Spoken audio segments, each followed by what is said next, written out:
Hello बच्चों, देखिए आज का सवाल है प्रश्नावली 7.1 का तीसरा सवाल है। वह है सबसे छोटी संख्या ज्ञात कीजिए जिससे निम्नलिखित संख्याओं को भाग देने पर भागफल एक पूर्ण घन संख्या प्राप्त हो जाए।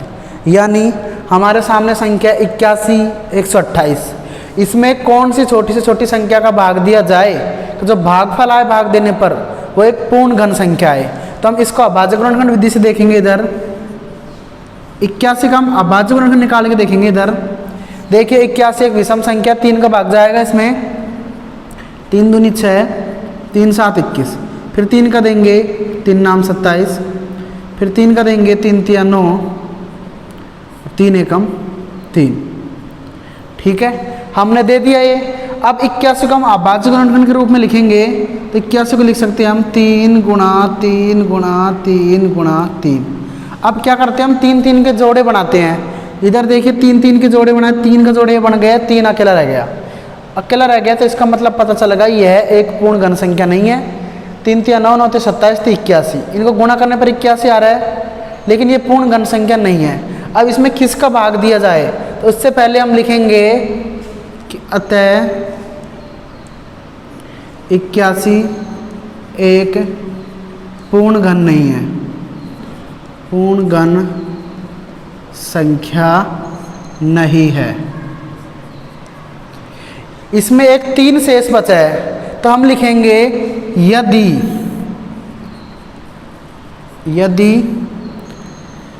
81 में 3 का भाग दिया जाए तो यह पूर्ण घन बन जाएगी। तो देखेंगे इधर 81 में हम 3 शेष बच रहा है तो 3 का भाग देंगे 81 में, 3 का भाग देंगे 3 दूनी 6, 2 बचा, आगे 1 उतार लिया, 7 पर जाएगा 3 7 21, पूरा पूरा चले गया। इस तरीके से जो 27 संख्या आई है, 3 का भाग देने पर 27 आ गया भागफल। तो भागफल क्या प्राप्त हुई है? एक पूर्ण घन संख्या। और किसकी घन है ये? 3 की घन है। 3 की घन क्या होती है? 27। तो यह है, तो लिख देंगे हम अतः 27 एक पूर्ण घन है, पूर्ण घन है। अब किसका भाग दिया हमने? 3 का भाग देने पर क्या प्राप्त हो गई? 27। और 27 एक पूर्ण घन संख्या है तो आंसर क्या आएगा? हम लिख देंगे अतः संख्या 81 में 3 का भाग देने पर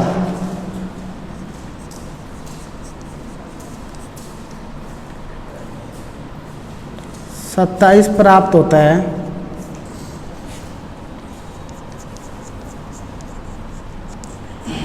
जो एक पूर्ण घन संख्या है, पूर्ण घन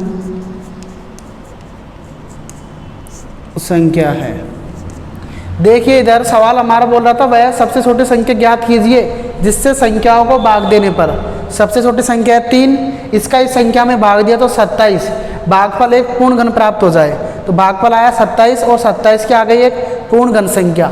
इसी तरीके से अगला देखिए 128 है। 128 का भी हम अभाज्य गुणनखंड निकालेंगे। 2 6 की 12, 2 चौक के 8, फिर 2 का देंगे 2 तिया 6, 2 दूनी 4, फिर 2 का देंगे 2 एकम 2, 2 6 की 12, फिर 2 का 2 8 16, 2 का 2 चौक को 8, 2 का 2 दूनी 4, 2 का 2 एकम 2। 128 को हम अभाज्य गुणनखंड के रूप में लिख देंगे। लिखिए 1 2 3 4 5 6 7 बार लिख देंगे इसको हम। 2 गुणा 2 गुणा 2 गुणा 2 गुणा 2 गुणा 2 गुणा 2। ठीक है, इसके बाद हम क्या करते हैं? 3 3 के जोड़े बनाते हैं। तो 3 3 के देखिए इधर ये 3 का बन गया, ये 3 का बन गया, ये अकेला शेष रह गया। इसका मतलब हमें पता चल गया यह पूर्ण घन संख्या नहीं है। तो हम लिख देंगे अतः 128 एक पूर्ण घन संख्या नहीं है। क्या बच रहा है हमारा शेष? 2। यदि इस 2 का भाग इसमें दिया जाए तो पूर्ण घन बन जाएगी। तो लिखेंगे हम यदि 2 का संख्या में, इस संख्या में 2 का इस संख्या में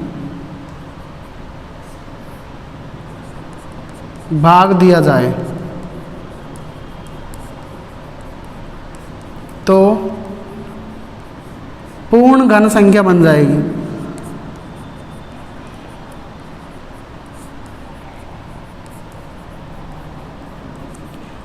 देखिए इधर ये 2 बच रहा है, 2 का भाग देंगे हम 128 में, तो 2 का भाग देंगे। देखिए इधर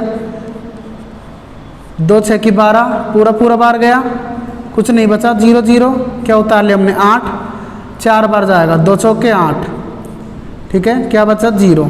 इस तरीके से जो 64 संख्या आई है यह पूर्ण घन संख्या आ गई, पूर्ण घन संख्या आ गई 64। और किसकी घन है, देखो 2 जोड़े बन रहे, तो 2 गुना 2 करने पर क्या आता है, 2 दूनी 4, 4 का घन है, तो लिख देंगे हम अतः 64 एक पूर्ण घन संख्या है।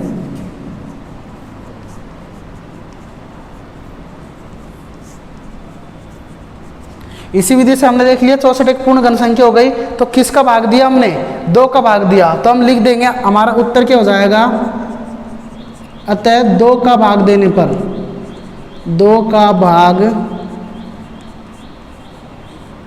देने पर, 2 का भाग देने पर, किस में देने पर, 128 में, 2 का भाग 128 में देने पर, 128, 2 का भाग 128 में देने पर